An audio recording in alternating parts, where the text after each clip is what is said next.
Welcome once again. Welcome once again to the AM show.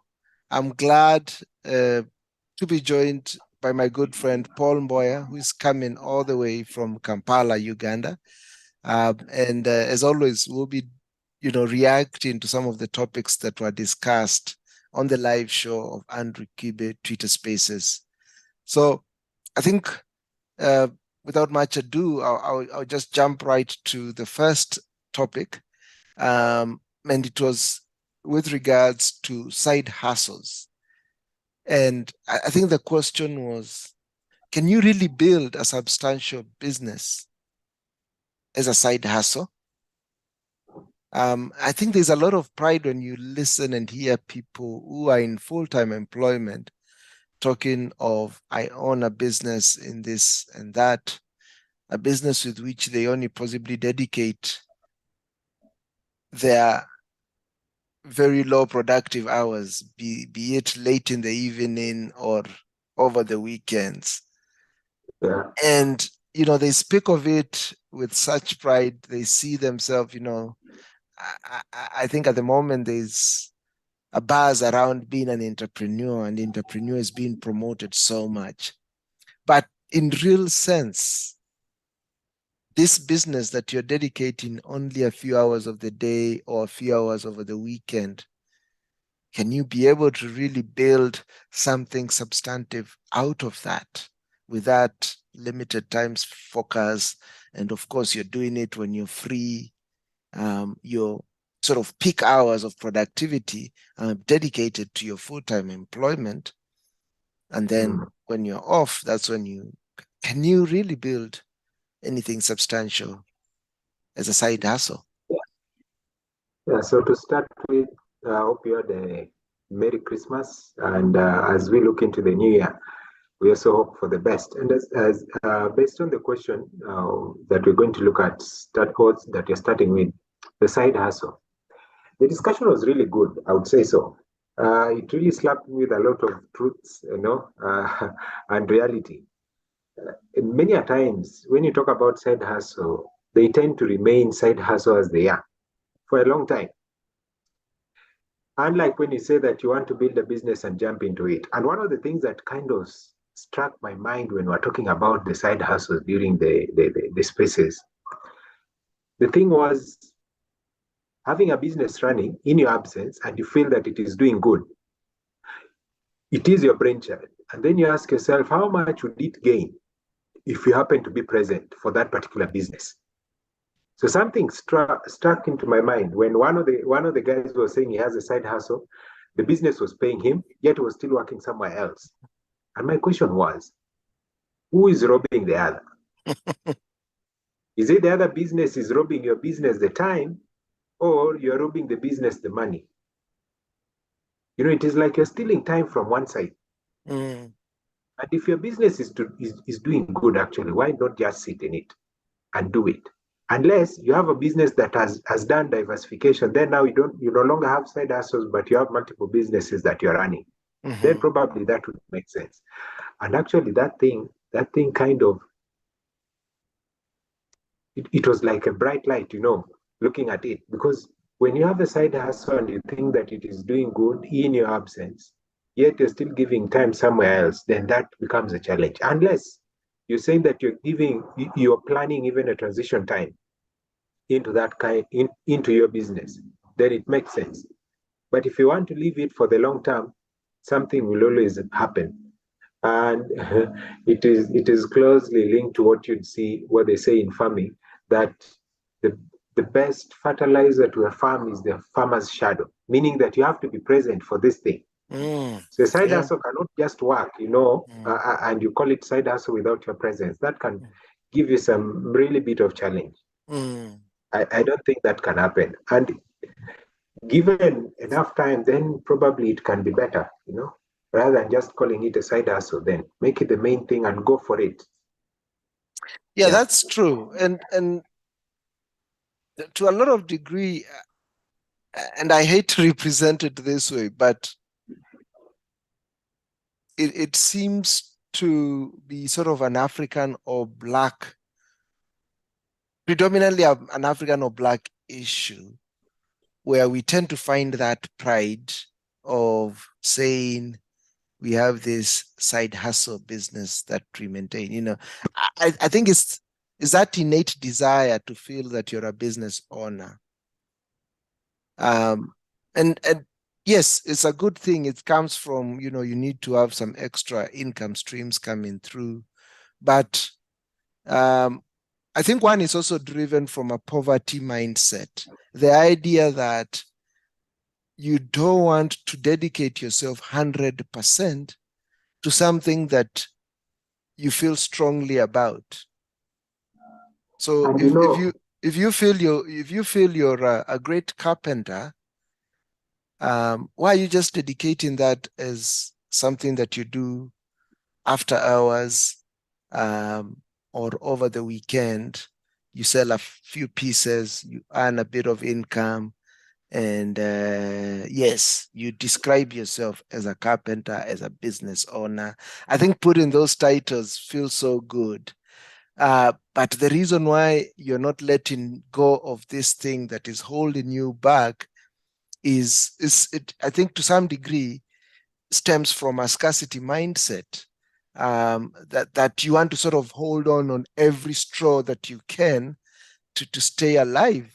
And that's why even many of these side hustles become just survival businesses. I mean, nothing substantial comes out of it. And when I say substantial, yes, it will earn you a few dollars here and there that you could add on to your main income. But beyond becoming something that either could go beyond intergenerational, or either a business that could span multiple markets, a business that you could scale, it just remains small. So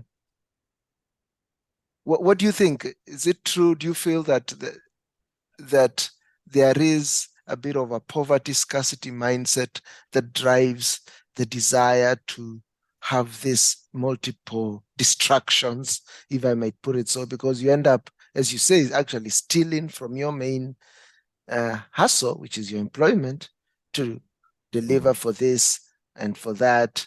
So it will always give you breadcrumbs, not anything major. so what I would think of it, first of all, starting with the, the, the, the description or perception of it being a black thing, it might be true or not. We are talking about this from the environment that we understand. We've never been, or few of us have been in the other communities and interacted with those, probably, let me just say races, and understood how they behave within their environments. So we might say it is a black mentality, but probably it might not be.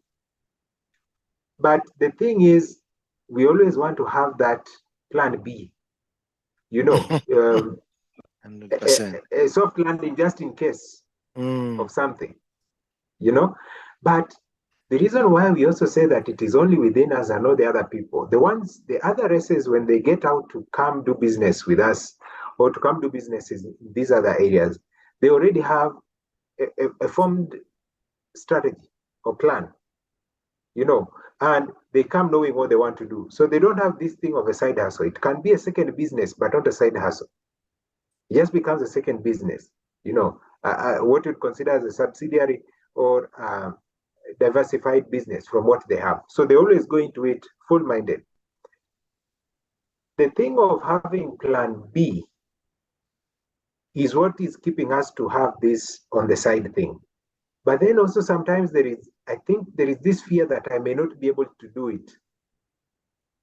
So you want to give it into somebody else's hand, and they'll be the ones who will be accountable instead of yourself. Because probably you look at it like, I may not be able to make it, so let me leave it in somebody else's hands.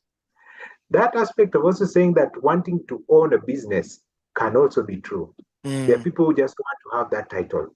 mm, But then I don't know whether we also don't practice it in such a way that the offsprings or the next generation can also be able to pick up from where we do. I've seen people who have businesses, they do the business, but it is like their children also look at trying something else instead of continuing the business that the parent is looking at. Then it remains what we just called it, a side hustle. You know, it is a side hustle to the parent instead of making it like um, do I call it a livelihood kind of project or activity for the family? That they know we earn and live by this thing that we are working on. So it has that complexity. I don't know, it has that connotation of fear not being able to do it yourself. It looks like a second plan, and it is just something on the side as a shock absorber, just in case something happens to me or to the person who is holding it. And then just the feel good of owning business because other people are saying that I also own a business. Yeah. And, I shared my own story. When we started our business, we are 4 co-founders in the tech business that I'm part of. And initially, from my perspective, it used to be a side hustle. But I used to have a stronger drive that, I definitely need to figure out how I can dedicate myself 100% to it. Because I looked at another competitor of mine. We were actually operating from the same sort of office complex. And because this guy, this is his bread and butter. This is what he does. He sleeps, eats his business. There was no way I could compete with this guy. There was no way, even if I did what. Because if there's an emergency, you can bet the first priority I'll give is to my employment. So I'll end up putting my side business on the side burner. Now, we are not criticizing side hustles in the sense that they cannot mature into something else, but somebody has to have a plan of transitioning out of their employment into that business if they have a real intention of making it into something. But if it will forever remain as a side hustle, because you can use your sort of employment, which has a guaranteed income, as some kind of a runaway to fund this side hustle. And when it gets to a point that you feel now it's about to take off, you jump ship, you resign and join the business. Sometimes you might have to do it cold turkey, just resign. Most of the people have actually, it was at the point of either they were sacked, that they realized, there's no way I can always be sure that my employment is safe. So they realize, it's a either or nothing kind of a thing. So you have to either dedicate yourself or not. So that's the kind of thing. So you could use your main income where you're employed to fund this side hustle, but you must have a clear, hard deadline of when you're going to jump ship to really join and make this not a side hustle, but the main hustle, and drop this other one. You can't quite split yourself. So that's quite true. As I also hinted on it, if you have a plan of moving into it so that you make it be a business on its own, then that's really good. But keeping it long term as a side hustle, it just breeds that failure of that particular business, or it just remains at that particular level, side hustle. And sometimes you might fail to see the leakages even in the side hustle, and just get to realize that you keep recapitalizing, or you keep capitalizing the business, because you don't get to learn the holes into the business, that the leakages that tend to happen. And sometimes the side hustles are used like let me call it a coin box. That's where you want to be able to pick your daily utilities from. And therefore, it cannot be able to grow, because every time you need something, You just go and pick from it. So the business does not plan to recapitalize itself or to grow itself from the profits, because you like Correct. keep taking away every day. And when you take away every day, something that probably very few people might notice, you take from the capital. Because when you are taking, you take from the drawer without realizing what is my profit and what is the capital. So by the time you want to restock, you realize that the capital is not there because you keep eating into the capital. And then you just have to find yourself recapitalizing or throwing in another round of capital, and you never see it grow because it is used like a coin box. You know, that's why you want to go and get the quick money. You don't have the discipline. You can borrow from it and delay, thinking that it is just something that, after all, it's my side hustle. So that leakage of capital is something that I learned in a way, and so that it can also be dangerous for business, especially the side hustle kind of type.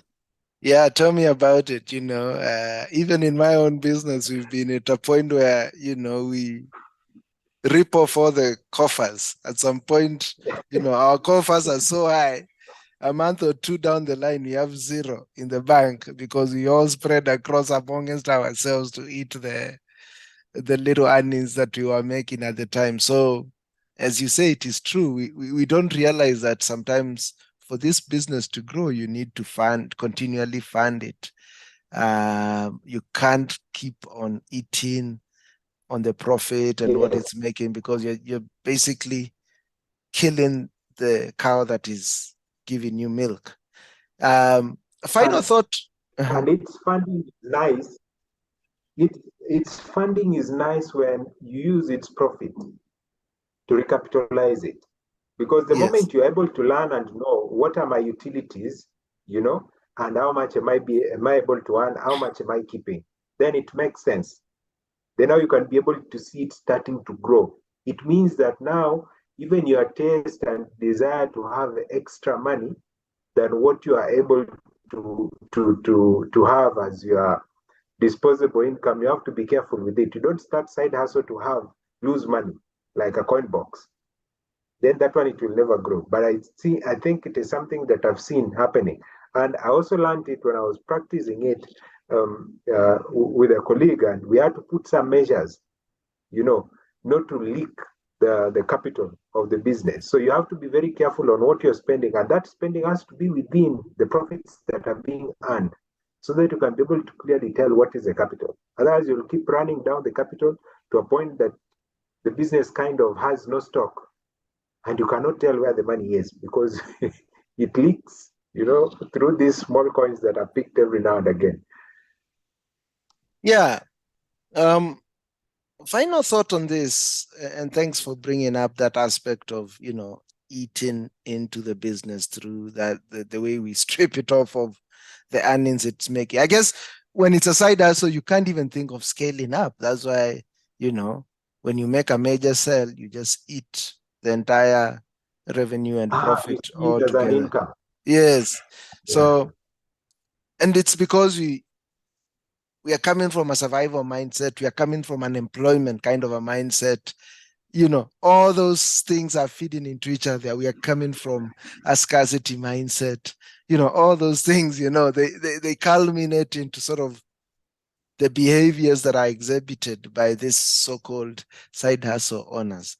But I also had another thought.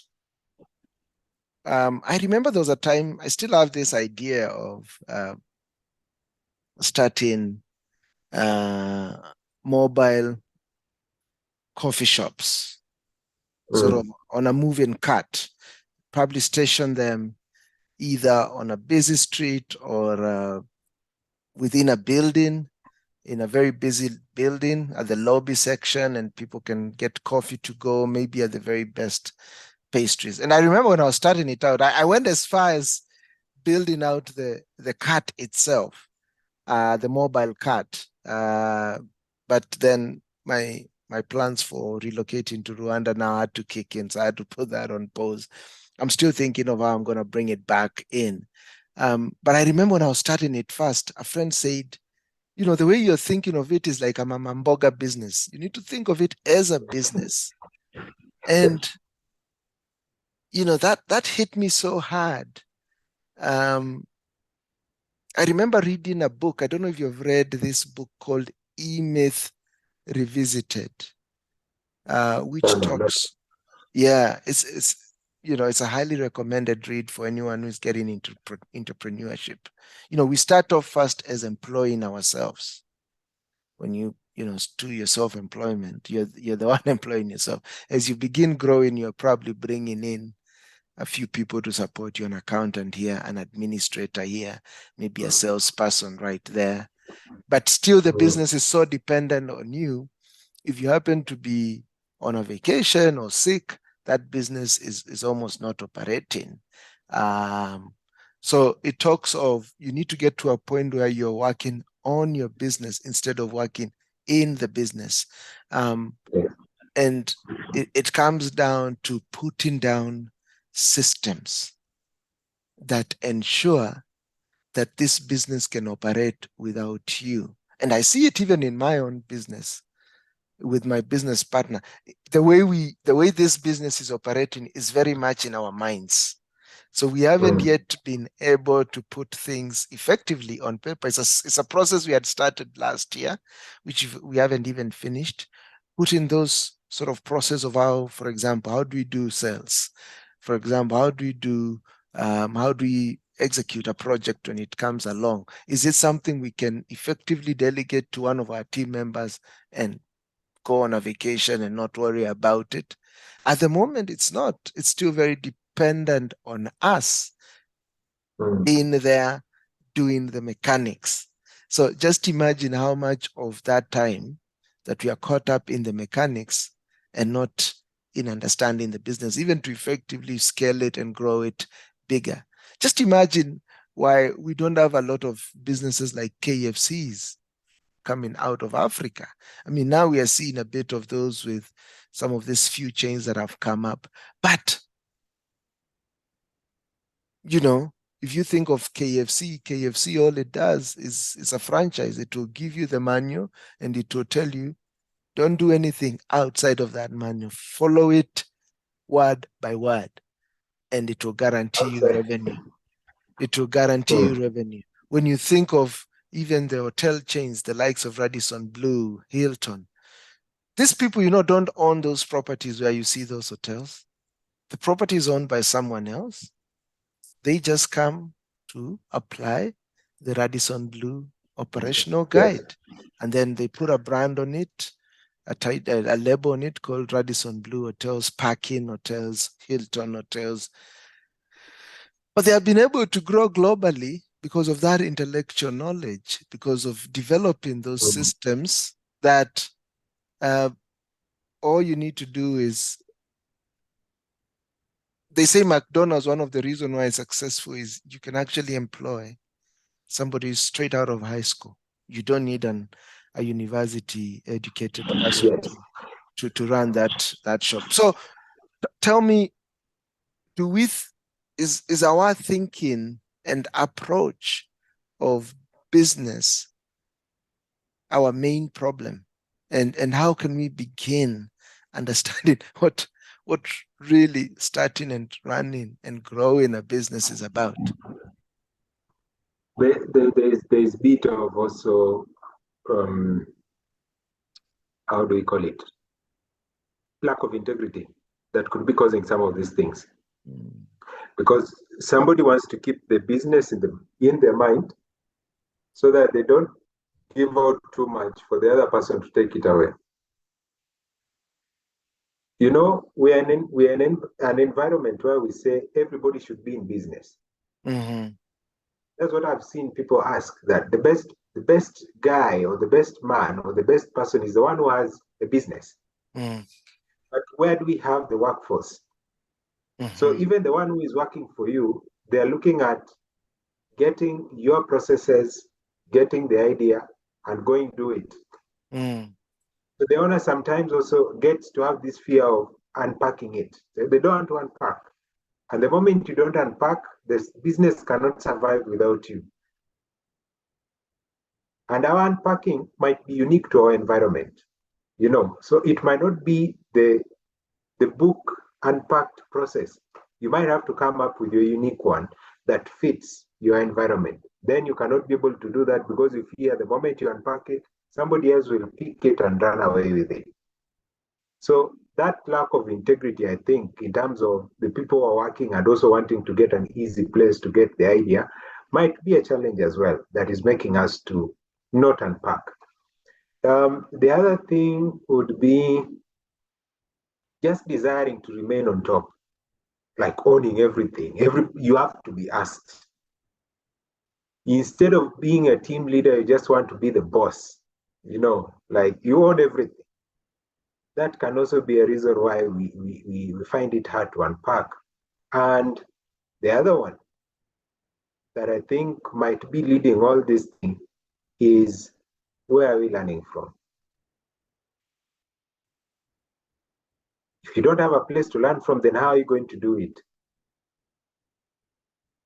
But if you've seen somebody who has unpacked it and you saw how they overcame their fears probably and how they were able to mold this system to be part of what they sit at the top of, then it can probably be easier. So sometimes you're probably willing to unpack, but you don't know how to unpack. There's one thing that has been challenging me for very long. When you get into entrepreneurship or you want to start a business, there's this challenge of the chicken and egg. Which one comes first? So you ask yourself, do I start from this? For me to do this, I'll need to have some revenue or some money get into it. I don't have that money yet I need what I need to put money in for me to be able to get money. So do I get money first to get this, or I get this to get the money? I think that can also be a challenge where we find these creating systems becoming a problem.